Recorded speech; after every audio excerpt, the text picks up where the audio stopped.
Welcome to That's Why We're Friends, the podcast where we laugh a lot, talk about real life, and hold on to faith through it all. We're two friends navigating the oldish season of life and celebrating the kind of friendships that make it all a little easier.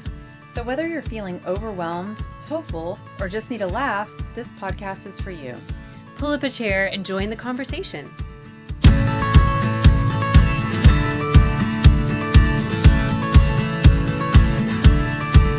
Sarah. Hey, Kara. How's it going?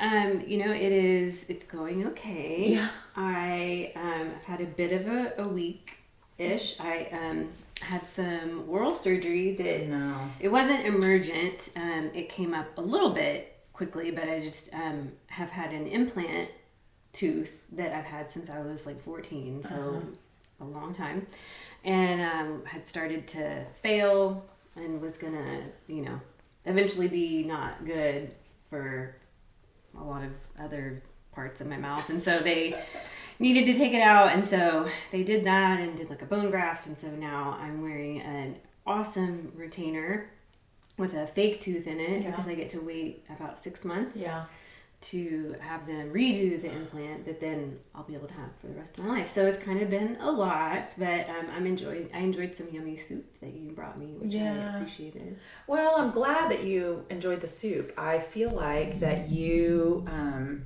did have that surgery really fast. I feel like it freaked you out. It did freak me out because you were like, I'm having surgery Friday, and I'm like in 3 days Friday? No, it was like 6 days. It was like the next week. Okay, yeah. People usually know about surgery just, weeks in advance. That's not how I roll. I had my gallbladder taken out within like 12 hours. Okay, listen, I don't think that I can live with the anxiety of feeling like I'm every week you just might have surgery.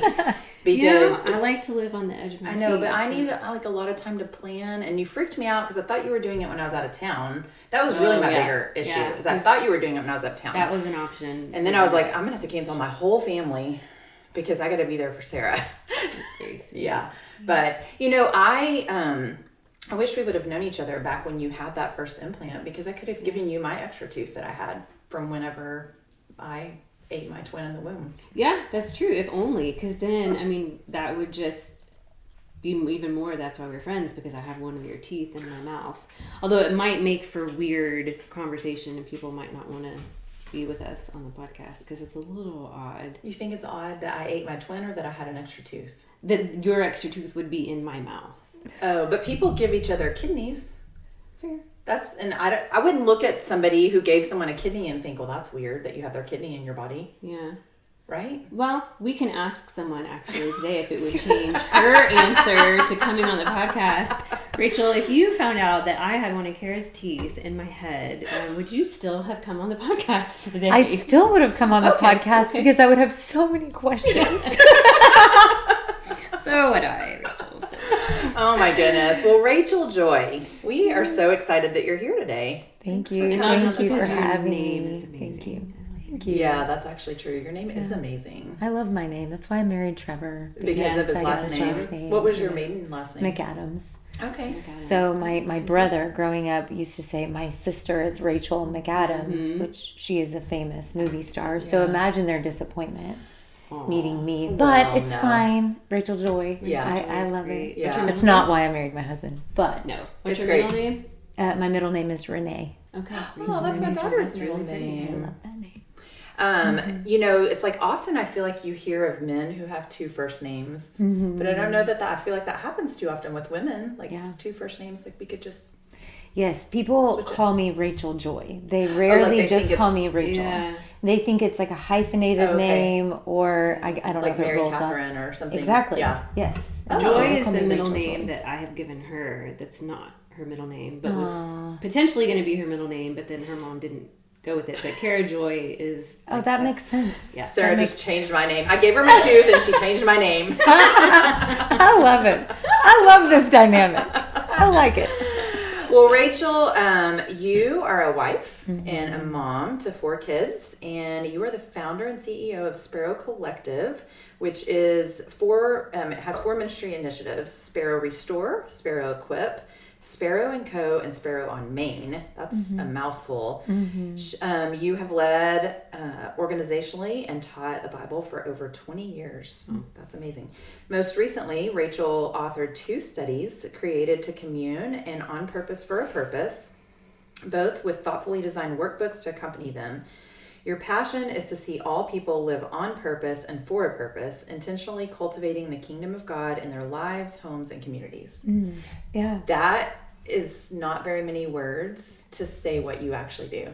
You do a lot, and my husband and I were privileged enough to attend your gala and hear more about Sparrow and just the calling that God's put on your life and what you do. And so honestly, first, we just want to talk to you about that. Yeah. Like, how did you get to the place of knowing that Sparrow was what God had called you to? Yeah. Well, I always loved people. I always had a lot of curiosity about people.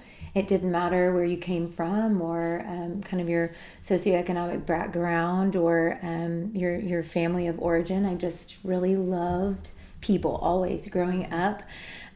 Always, it's funny because sometimes you feel called to the places where you feel the most insecure or the most fearful, because God is that big and he can overcome anything. And so I will say that growing up, I wasn't quite sure of my identity. I grew up in church, but I wasn't quite sure of who he had created me to be. And so I tried on a lot of things, we moved a lot growing up. I moved every 2 years growing up. So I didn't really have necessarily a home base. My mama's house was my home base. She was my safe place. And so I learned very early on that the safest place, which was mama's house, was a place where I could try a lot of things. And so at her house, I was a teacher. And I was an artist, and I was all the things. And so I think growing up, I knew that I had a heart for people to know who they were because I struggled with who I was, And so I met Christ when I was 13 years old. I was on a mission trip, and I was teaching the gospel to, they had assigned me, I'm totally going rogue here. They had assigned me Vacation Bible School for the orphanage that we were working on. We were supposed to be building an orphanage. Well, I was too young. My mom signed me up for a high school mission trip. I was in middle school. And so I ended up on this trip with all older kids, and they said, okay, well, you can't really be helpful over here building, so why don't you teach Vacation Bible School? Well, that was my first experience of teaching. Wow. And I fell in love with teaching, but I also very quickly, I could teach the Word of God, but I didn't know it in my heart. And so I didn't actually know Jesus. And so it was through that trip, teaching these orphans at the time, I realized I don't know the Lord. And so at the end of the trip, I stood up and I was like, I was teaching the gospel and I didn't believe it before now. Wow. And so I got to just tell everyone what the Lord had done. I came back from the trip. My mom was like, something's different. Something has changed, And at the time, my parents would say they did not know Jesus. And so got to love on them and show them the love of Christ. And so it's just been sweet. So back to your question, how did Sparrow come about? Always had a passion for people, knowing who they are in Christ. And so fast forward, I was 28 years old, and I had 2 young kids, and I was kind of still searching, like, what's my identity? At that point, I'd had 3 different jobs. I was a school teacher, and then I opened my own party planning business over in Frisco, and I was also a Mary Kay lady. Oh, okay. Nice. So I was all the things, and I had just had my second baby, decided to try to stay at home and kind of have more of a side gig of tutoring and things like that. And I found myself in this weird spot where I didn't know who I was. My life was changing, and I ended up at Steps Recovery at my church. Someone said I should do it. I thought it was for people who were having drug issues and things like that. And I was like, that's not for me. That's not for me. Keep in mind, I am a pastor's wife. And so going into that, I was like, oh no, what are people going to think? And the Lord was like, just do it. do it, walk into it. Through Steps Recovery, I realized I had to come to terms with my story. There's a lot about my story that's really hard. I came out of a pretty difficult home situation. And so I am dealing with this for the first time as a 28-year-old with 2 young kids.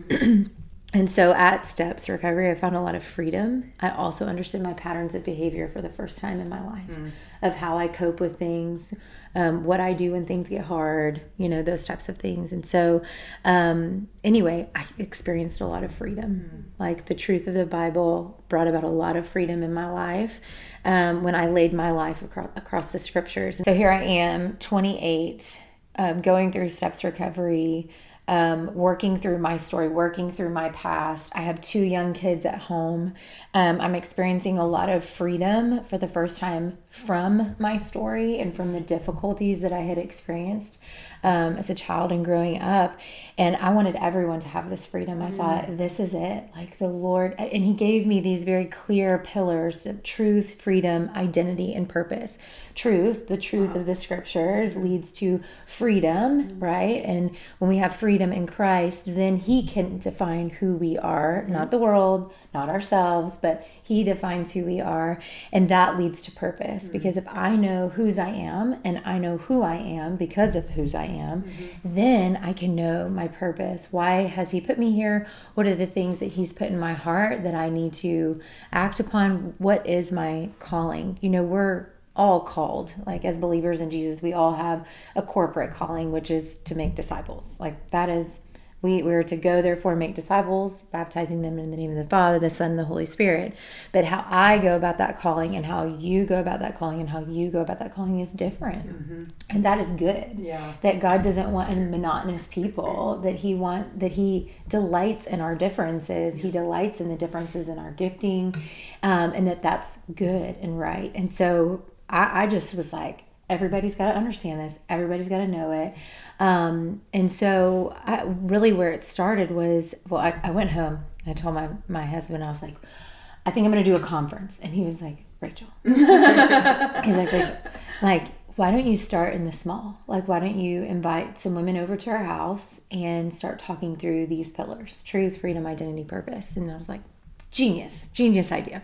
So I start inviting college students over to my house because, again, I'm 28, and so I'm wanting to pour into the next generation. And so I invite them over to our house, and, as women do, as college students do, they end up, you provide food and they will come, and so they started inviting their friends, and 5 turned into 25, and we are working through stories. We are working through and putting our stories against the story of Scripture and allowing that story to infer what's going on in our story. And so it just was beautiful, and it was sweet, and it was kind of this incubator time where the Lord was showing me the power of His Spirit and what He can do among His people when we commit ourselves to story work and to identity work and purpose work. And so from there, it grew and grew and grew. So my brother was at UNT at the time,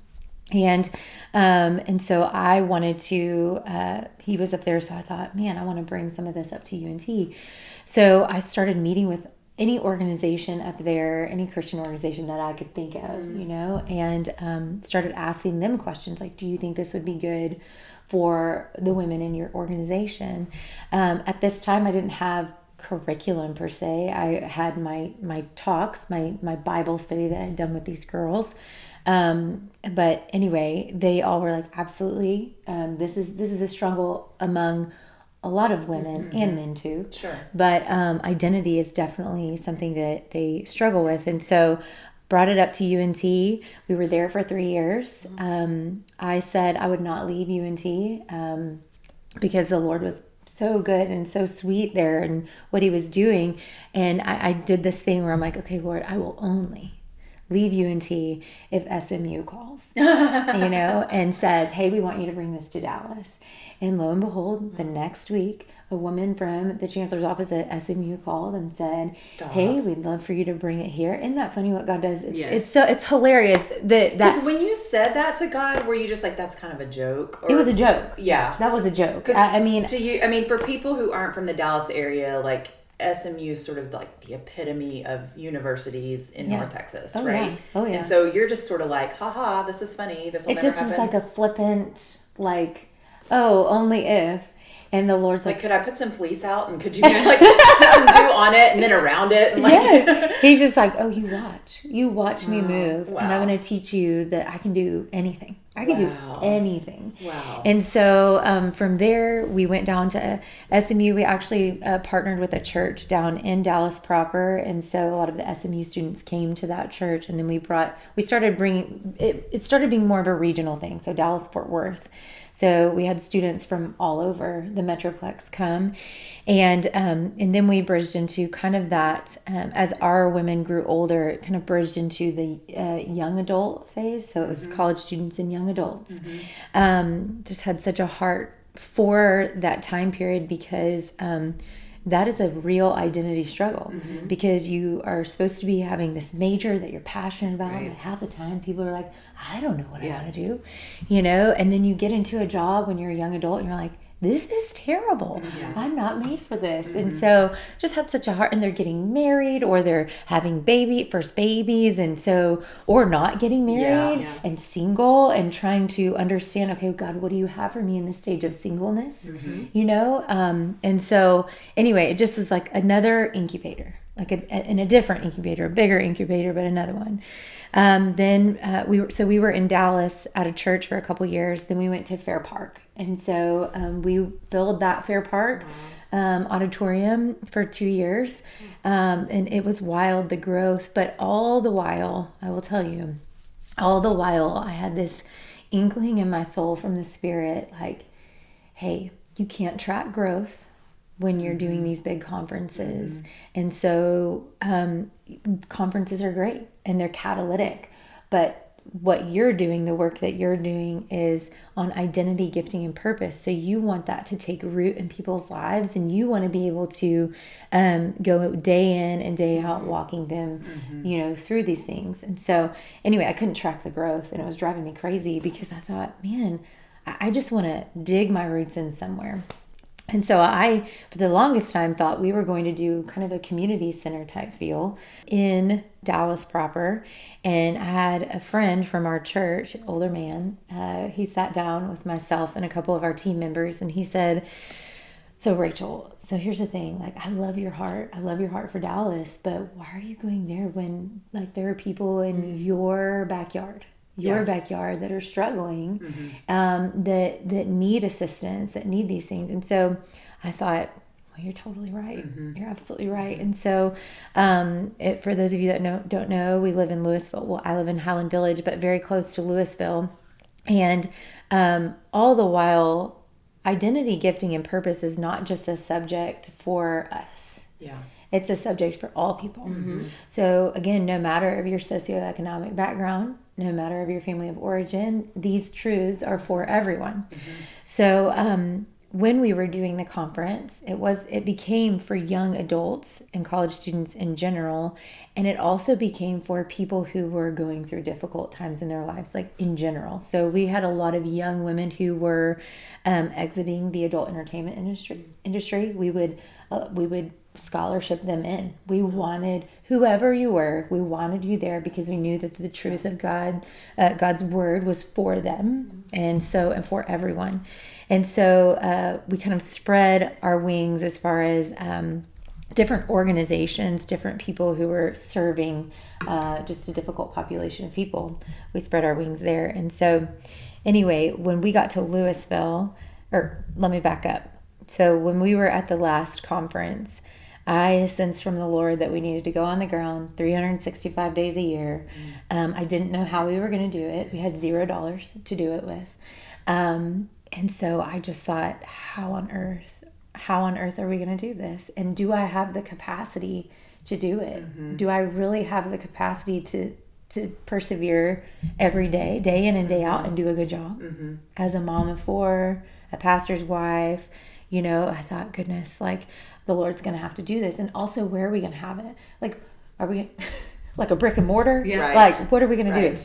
And so, anyway, right around that time, that was March of 2019. Well, if you remember correctly, COVID hit January, hit January 2020, right around, March. Yeah. Somewhere in there. That's when everything shut down. Yeah. Everything March, shut but it was down in like March. hitting for sure. Everything shut down. And so I thought, oh gosh, like how is this going to work? So we've got a pandemic. We've got, you know, I know you're wanting me to change this. So at that point, we could not have a conference. It was literally like the Lord was like, shut door, and then I'm going to call you into something new. And so I think that in that time frame was the piece of the biggest leadership growth, because it was the most humbling experience when God says, shut door. That was awesome. And now I'm going to use something different. I'm using that to prepare you for something else that I had in mind. So anyway, that's how Sparrow got started and where we are today. And I can share more about where we are today. All of that. I'm just like sitting here like, wow, I'm in awe of all of it.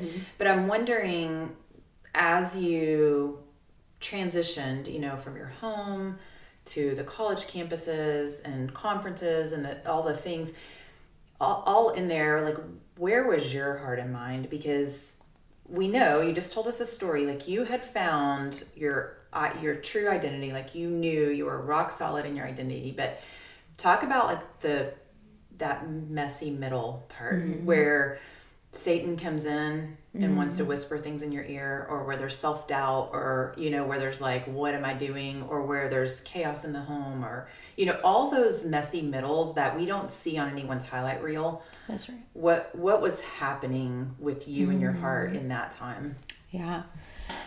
It was a lot of, I'm really grateful because I felt like the Lord, I just had to be super open to what he was doing. I had to be super open to messing up and failing. My pride had to go to the wayside. I know that to some people, I probably looked like a crazy person. Yeah. Like, what business does this girl have? Yeah. Doing all these things. She's got 4 kiddos. She's got, you know, how on earth is she going to do all this? And I will tell you that it was messy. It was not perfect. And I had to prioritize, and my family was my priority. But at the same time, I have a really incredible husband that saw what I couldn't see in myself. And he saw that the Lord was doing something.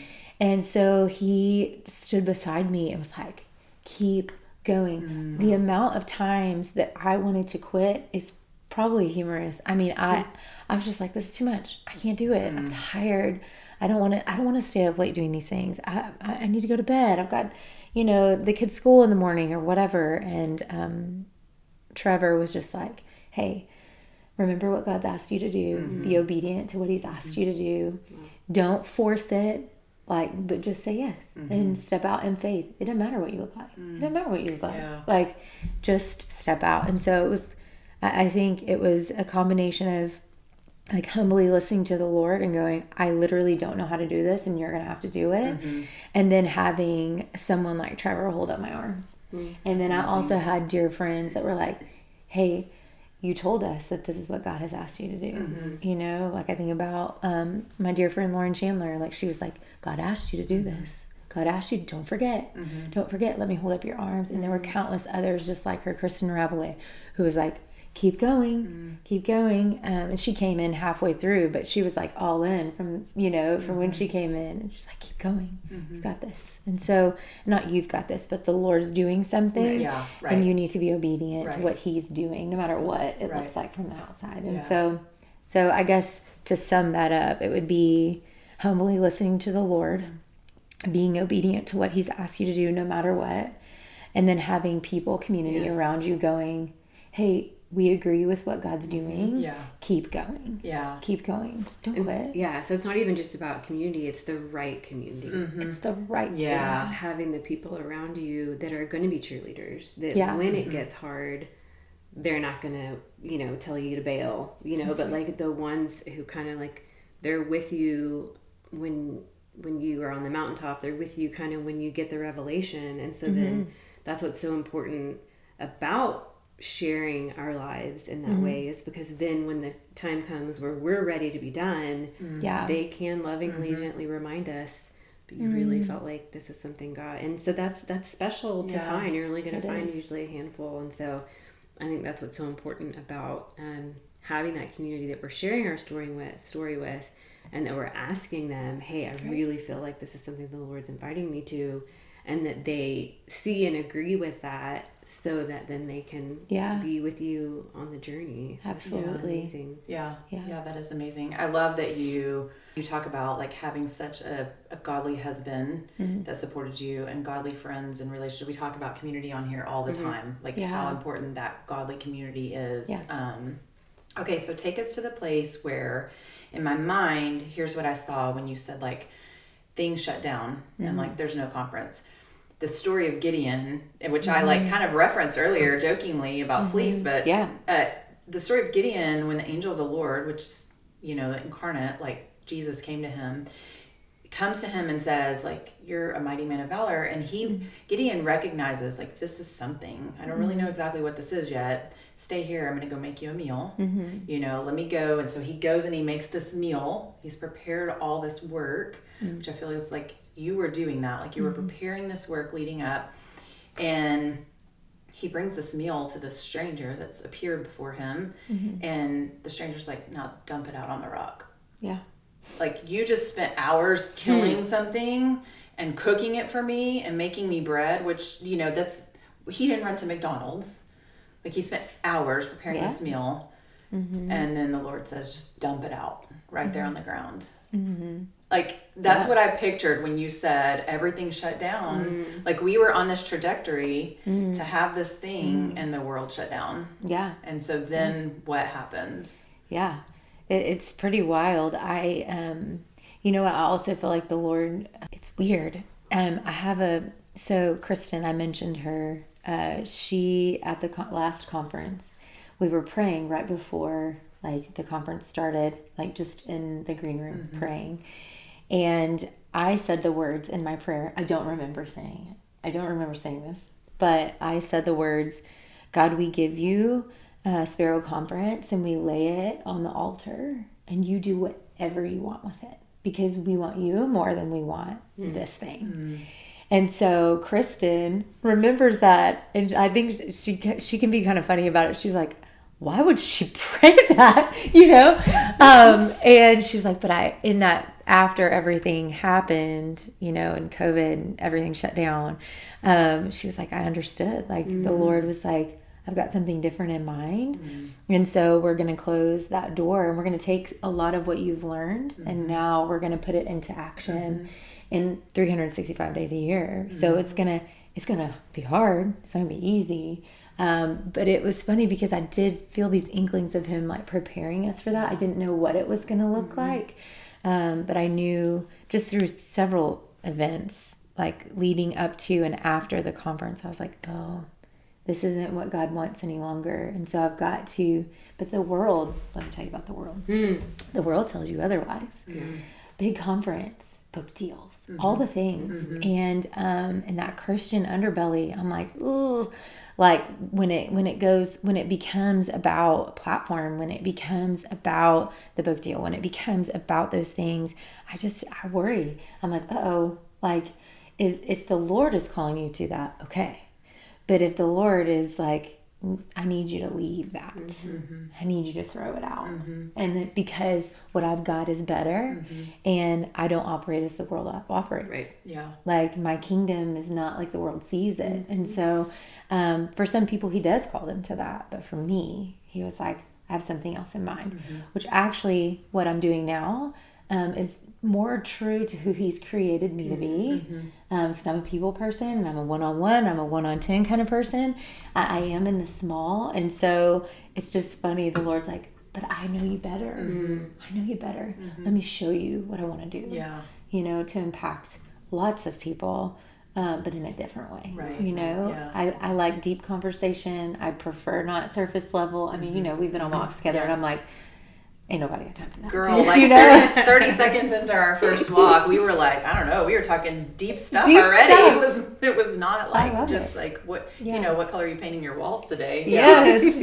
Yeah. That's awesome. Yeah. So you moved past 2020. Things shut down, things reopen, and then where are you with Sparrow?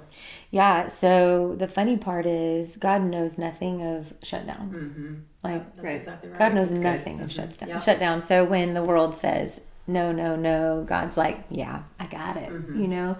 And so, let's see, the fall, no, it was the spring of 2020. I know that we're supposed to, he's given me the vision for this brick and mortar, and it's going to be a place, a community center type place where women are going to be able to come and understand their identity, gifting, and purpose. But then also there's a layer of restoration. So it's for the woman who is going through difficult circumstances. It's for the woman who is exiting maybe abuse or addiction and things like that. And so, but it's a brick and mortar. And in that brick and mortar, there are lots of parts. So there's an event center because we have to be able to fund our ministry, right? Because we want to offer this for free. And then there's also a store where we can employ those women until they get back on their feet. And then there's a job training element because we want these women to be trained. And so I'm seeing this puzzle come together. And I'm telling our team, at the time, it was a very small team, but it was a team. And I'm telling them this new vision that the Lord has given me, all the while keeping truth, freedom, identity, purpose. Like that is just like the heartbeat of everything we do. Truth, freedom, identity, purpose. And so I go down to Old Town Louisville and I'm prayer walking and I'm just asking the Lord. I mean, I'm like weeping because at this point I'm mourning what was. Yeah. I'm going, I don't know how you're going to, I don't know what you're doing. And I feel all kinds of weird about this, like sad, but also hopeful. And that's where faith is, right? It's like there are hard parts and then there are hopeful parts. And so just asking for an increase of faith, you know, to go, gosh, Lord, show me the way. So I'm prayer walking in Old Town Louisville. And why Old Town Louisville? Old Town Louisville. So the reason why is because, depending on the population that we want to serve, it needs to be near the DART. Yeah. Okay. So it needs to be, that's our transportation. Yeah. Our train bus system. It needs to be easily accessible by all people. So no matter where you're coming from. So, Old Town Louisville sits kind of there's like a little bit of a dividing line between socioeconomic populations. And so, we are on a bus route. We are near the CCA, which is an incredible organization. And so they have a food bank there. Actually, there's 2 food banks down in Old Town Louisville. And so you can kind of see the pieces are coming together down there. There also is cute shops. And so I knew that in order to have an event space that people would want to come to and pay money for, we needed to have a beautiful space down there. And it needed to be accessible. I also knew that we needed to have a place where people would want to shop. And so this was that perfect little world that came together right there in Old Town. So I'm praying. This is before any of the apartment buildings were down there. Okay. This was before a lot of the shops had opened down there. And so I'm just believing that the Lord is going to show me if he wants it there. Yeah. So we'll just set a quick picture for people who aren't from this area. Yeah. Like that's just like imagine a revitalized old town right down there. And it has become so cute. And yet still sits in the middle of an area where there's so much need. So much need. Yeah. So. Yeah, it's that beautiful juxtaposition. All these beautiful things are happening. So I'm prayer walking, and I love telling, this is like my favorite story to tell because it's like modern day miracle that I'm like, what on earth? It's crazy. So I'm praying, I'm crying. I'm like, Lord, you're going to have to do this. And he highlights one of the buildings to me. Mm-hmm. And this building is, it's the old Huffines dealership. Mm-hmm. So it was the first one in Denton County. It was, they built it in 1927. Mm-hmm. So it has really cool Art Deco vibe. I have a design background. Used to have a design business. Mm-hmm. So I'm like loving this building. But it's nasty. Mm-hmm. I mean, it's old. Nobody's taking care of it. It's brown. Yeah. I like brown. It's like not cute. It's like brown with brown edging. Like it's just like not cute. And but I see the potential, and so I'm like, okay, Lord, well that's crazy. It's 9,000 square feet. Keep in mind, I have $0. I mean, we have money but we're a nonprofit, right. So there's no way, no how that this building is going to be ours. But in my heart, the Lord said that one. And so it's just kind of funny because my team, they were like, really, that one? Mm-hmm. Like, never, it's so ugly. But then also too, like, you have no money, so how is this going to work?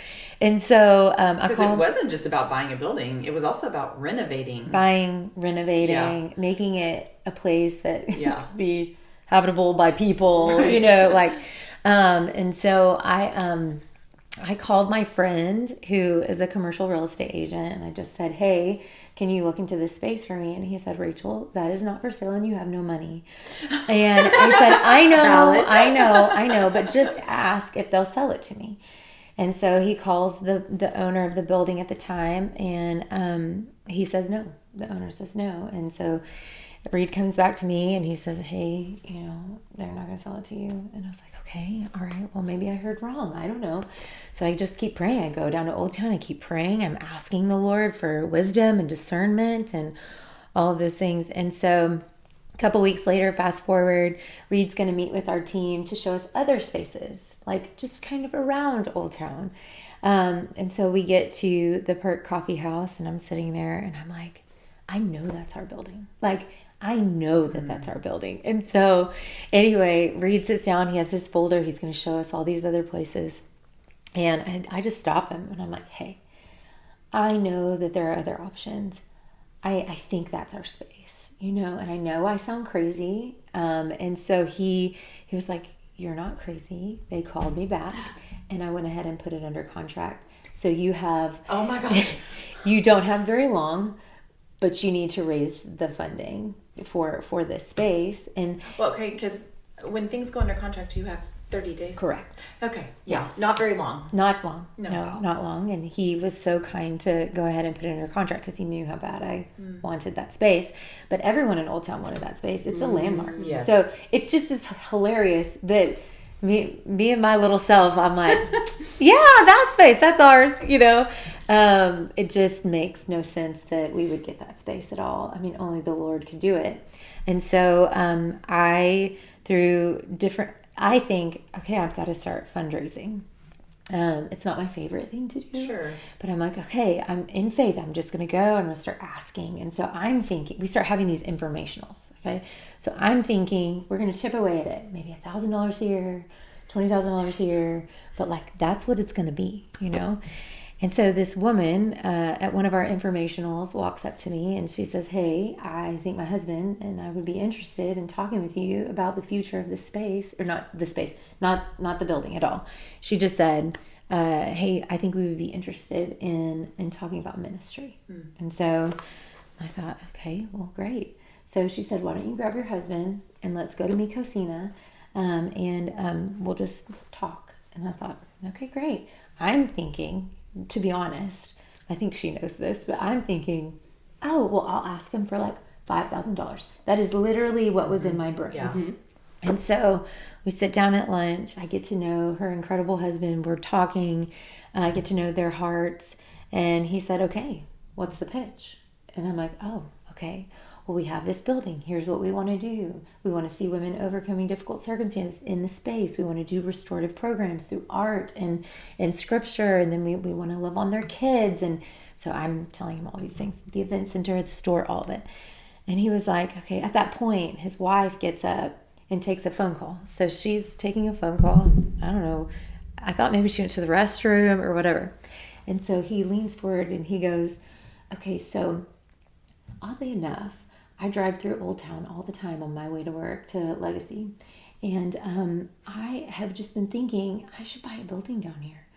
I just should buy a building because, and it's, I don't know if the Lord's like put it there, but I just feel like I should buy a building down here. So how about this?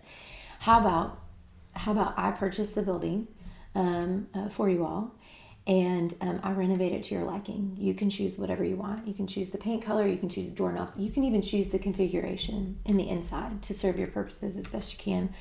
And as long as you're in the space and as long as the ministry is being done, I will charge you $0. Oh my gosh. And I thought, is this a joke? Am I like on like a punk show? Camera. Like what's up? No, I mean he genuinely, with tears in his eyes, it was like almost like his joy. He's got to have the gift of generosity. I mean, like of giving. I'm like, this is wild. So his wife comes and sits back down, and he's like, well, I think we're gonna buy the building. And his wife was like, okay, I thought you would love this vision. Oh, that's I thought crazy. you would love this vision. And I was like, oh, okay. So anyway, we get in the car and Trevor's like, what just happened? Wow. This is crazy. And so that was actually that. So that would, you know what? That would have been fall of 2019. Okay. Fall of 2019. January happens. We get the space. Then COVID happens. It shuts down. And so throughout the renovation period, I mean, it took about 2.5 years to renovate because it was during COVID, and so it was shut down. Everything was shut down. And so anyway, it's crazy to see the saints like come in and go, okay, we see that that's from the Lord. And so we feel like we need to fund it in this way. But it wasn't just them. They had that piece.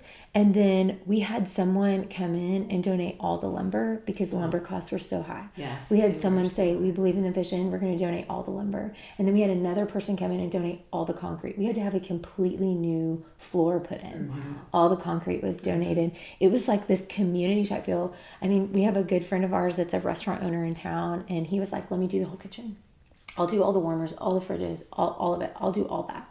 And so it was this real, like, the people of God believing in a vision and going, this is needed here in our city. We're going to pitch in together and do this. It was the craziest, most wild thing I have ever experienced in my life to go, Lord, it makes you feel so tiny. And so like, God, you can do anything. You can do anything. All you want from us is our yes. And so I looked crazy for a season, but the Lord was like, nope, this is what we're doing. And so I have team members, they were like, man, we thought you were so crazy. But then to watch the Lord provide and provide and provide, we will all never be the same. It's that faith piece. I mean, it's like Noah and the ark. It's like just choosing to believe this is what I believe I've heard, and I may be the only one today that sees it, but I'm gonna walk in that because I mean, you think about, yes, it's God and His will, and He's sovereign, and He's gonna accomplish what He wants to accomplish. But like your yes was the central piece to then all of those people being able to come in and contribute, and it's just it's such a great reminder of for all of us to be dreaming big with God. I just think sometimes the older we get, the more we can begin to think that we can do things like and because we can do things on a certain level, we just go and do them versus just really stopping and dreaming and maybe it's a step that doesn't make any sense, that doesn't, I can't justify it with a business plan or on paper, but if I really know that's what I heard, just waiting for the miracle. It's incredibly inspiring, I think, for anyone and it's so interesting because it ties back to your foundational pieces of, you know, your identity and your gifting and your purpose, because you have walked in that, you got to experience that of like, no, this is the purpose. I know it. And then all these people that got to then be a part of it is just, it is one of those miracle stories. And those are so important for us to hear and to know that that's happening today in anyone's life who's willing to walk that path.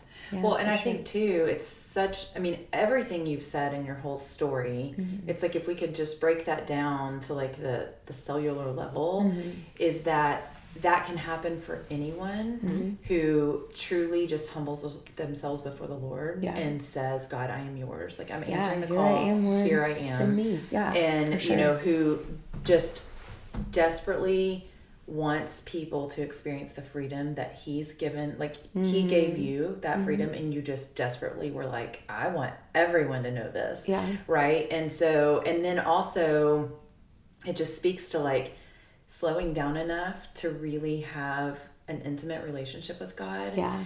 And knowing his voice. It's like you heard him say that building was yours. Yeah. I mean, how crazy is that? Yeah.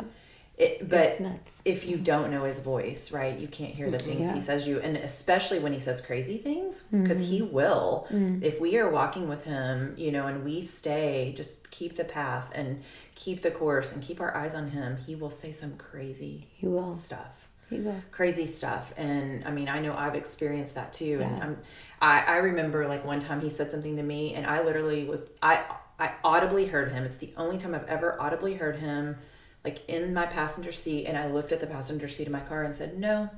Like, no, I'm not doing that. And then he worked on me. That's me. Sarah's laughing because that's me. That's my personality. I kind of argue a little bit first.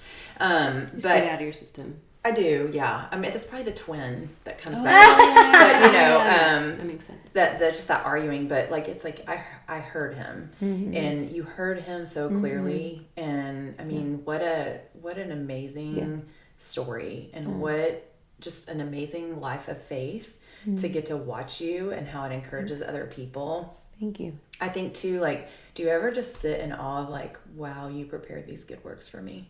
Yeah. Yeah, I think that sometimes we have this tiny view of God and what he wants to do, and I think I had a tiny view until I surrendered everything to him, and then he started. If he would have told me right after Steps Recovery, if he would have said, we're going to do a big ministry, 365 days, hundreds of women are going to come through. We're going to restore, like, women in dark places and hurting places, and you're going to minister to them, you're going to whatever. And it's going to have this, like, event center in this store. I would have been like, Yeah. But it's like, he knows what we can handle at the time that we can handle it. And he is so kind and gentle with us. He knows our no's.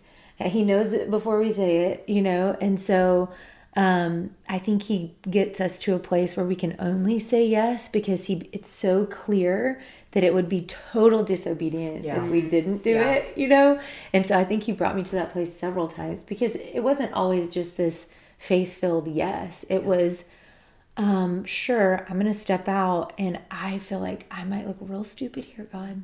Like, I might look like crazy, But then he shows up. And then he gives you a little more of the vision and a little more, he just is he is a direct God, but he is kind in his directness. He is gentle in his directness, and he does it in such a way that is so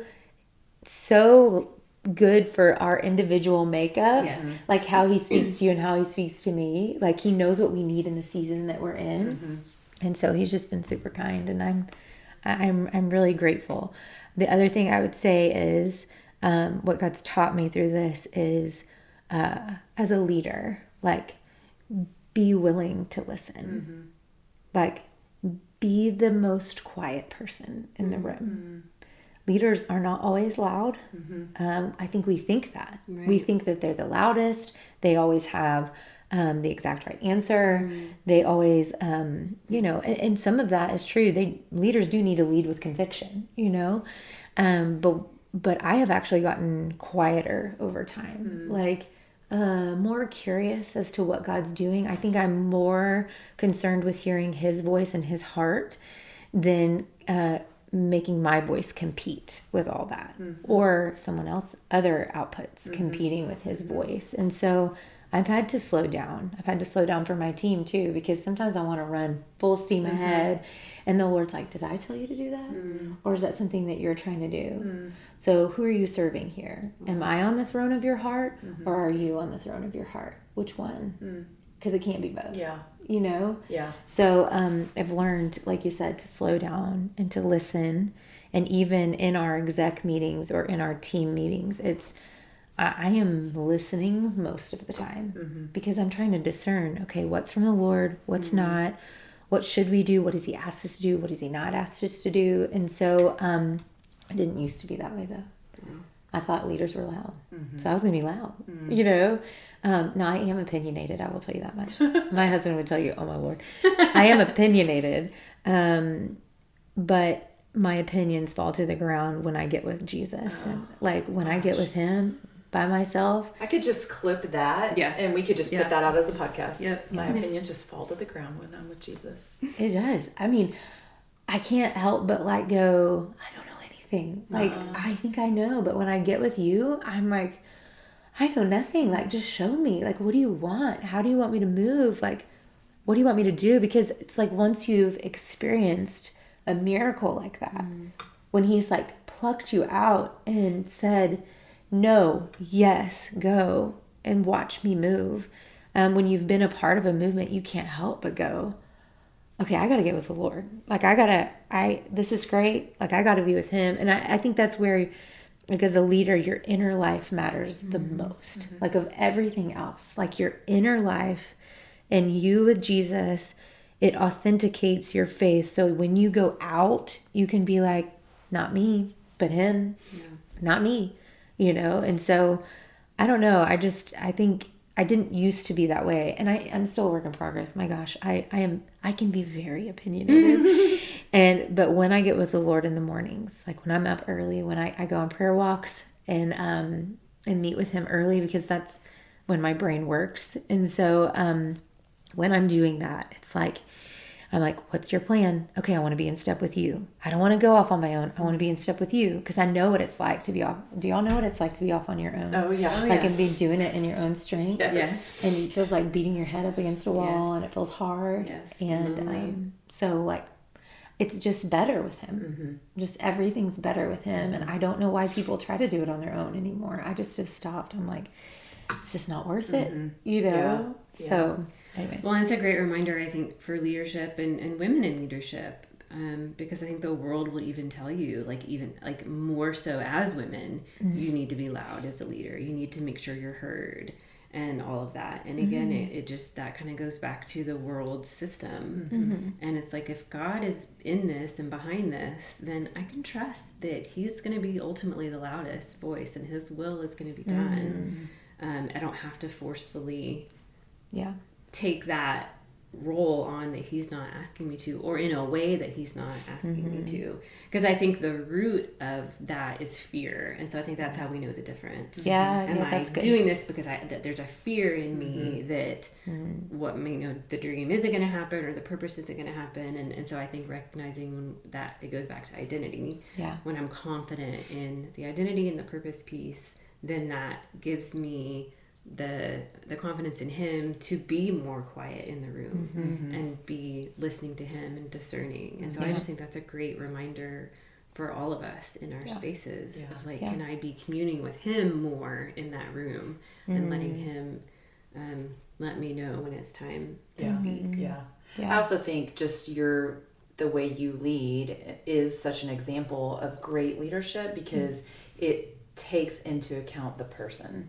Like it is all about people. And so if you're just leading from the top and you're like in this silo all by yourself, then it's going to feel like striving. It's not going to feel like God is doing the work, because that's not his work. Is people. His work isn't here you get at the top of the ladder and then sort of just like yell orders to the people below you. So I love the way that you just talk about the people that you work with, like your team, but also then the people who come into the ministry for that identity piece and finding their gifting and their purpose and just all the things. It's just beautiful. It's beautiful. Sweet. Really quick, before we close, I just want you to speak to the woman who's listening who has a dream in her heart, whether it is, I want to start a ministry for preschoolers, to tell them about the love of Jesus. I want to create a side business where through that, every client I come in contact with, I can talk to about Jesus. This is where God's gifted me. I want to work with old people. Like, talk up to the woman who has a dream that might feel crazy. Yeah. And she might just be sitting there like in this silo alone. Like, I haven't told anyone this dream. Here I am. It's like burning a hole in my heart. Like, I want people to know the love of the Lord, but I'm scared. Yeah. Talk to her. Yeah. What comes to mind is like, perfect love casts out all fear. So where there's fear, I think we're going to have to break that off. I think you're going to have to do some war work with the Lord. Like, Ephesians 6 comes to mind. Like, it says stand like 20 times. So you're going to have to learn to stand. And even though you have weak hands and feeble knees, like, you're going to have to stand. And so learn to stand in the Lord. Because it says, be strong in the strength of his might. Yeah. So it's like, you're going to have to learn, what does it look like and feel like to be strong and not fearful in the strength of his might and not your own. His strength is better than ours, and he's a good father that like scoops us up and like is our strong tower and refuge, and we get to pull on his strength and his power, because of what Christ did on the cross. So I think being strong in the strength of his might, warring well and breaking off all the schemes of the enemy. I just want to remind you that you have that shield of faith to extinguish all the flaming darts of the enemy. And so, good ideas never get acted upon, or good vision never gets acted upon, typically because we're scared or because the enemy's after us. The enemy does not want God's vision to play out. He is against God's vision, but we serve a God that is sovereign. He is in control, and he will do as he pleases. And so we get to trust that we get to stand in the victory that is his, that is ours, in Christ. I think the other thing that I would say is, I'm reminded of Ephesians 2:10, where it says, for you are his workmanship, created in Christ Jesus for good works that he has called you to beforehand. So from the beginning of time, I just want to like encourage you, sisters, like from the beginning of time, God set into motion that you would know the Lord, that he had good works for you to walk in, and he knew that. Like, he has it planned. Like, are you going to get on board with that? So if you're going to get on board with that, then you have to trust him. And so ask for the faith to trust him and trust what he says is true about you, that you are his workmanship, which means masterpiece, that you are created for him, by him, through him, that he would work through you. This is his divine plan. His divine plan is that the world would know him. And guess who he delights to use? You. And so whatever vision he's given you, number one, make sure it's like in step with the scriptures. Right. Like, is it something that he's that he's asking you to do that's in step with the scriptures? And then pray for the faith to like do it, the strength to do it. But I do want to be careful. I know that this vision, was big. Like, Sparrow was a big vision. No vision is too big or too small. And oftentimes he gives you a piece of it before he gives you the whole shebang. Absolutely. And so just be faithful with the piece that he's given you, and guard against the idea of success. God never, ever wants, in the scriptures, ask his children to be successful. He never does that. He does not use that word. He asks you to be faithful.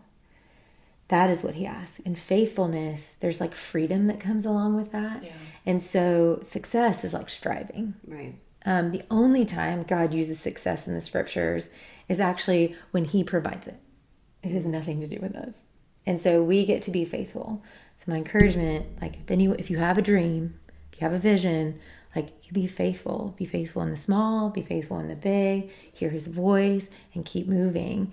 But don't get caught up in success. Because God's economy is not like the world's. Yeah. And so it's exciting because one small step, I think the heavens are like, let's go, where everybody else, you're like looking to your right and to your left, like, I'm doing nothing. But the heavens are like, she was obedient today, you know? And so, I don't know, just be obedient in the small, in the mundane, in the email or the checklist or whatever, you know? That's awesome. Such a great reminder. That's awesome. For sure. Okay, well, tell people where we can connect with you. Yes. And we'll include everything in the show notes, but... Yeah. You can connect with me on Instagram at Rachel R. Joy, or you can connect with Sparrow. It's at _Sparrow Collective, and that will connect you to all of our other social enterprise initiatives. And then you can find us at sparrowcollective.org. Awesome. Great. Yeah. Such a good ministry and such a good organization. I'm so grateful for you. I'm so grateful God gave you the vision and that I even just get to watch it. So it's fun. Okay. So we close every episode with the same question. Okay. What are you going to do to enjoy the life God's given you this week? Yes.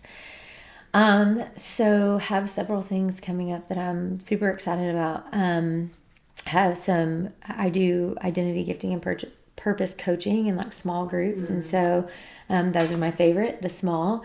And so I have a couple of those groups coming up where I get to catalyze women into their identity gifting and purpose.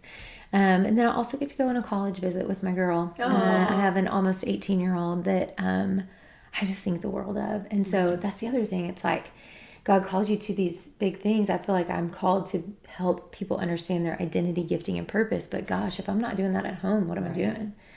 And so it's been so fun to use some of these tools that the Lord's given me with my kid, you know? That's awesome. And so getting to go visit colleges and dream with her and remind her of who God's created her to be. I'm like, there's no better thing. Like I get giddy about it. I can't wait to go on a college visit, which is, I can be kind of a dork like that. But that's anyway, fun. Yeah. That's exciting. Yeah. Yeah. Sarah, what are you doing this week?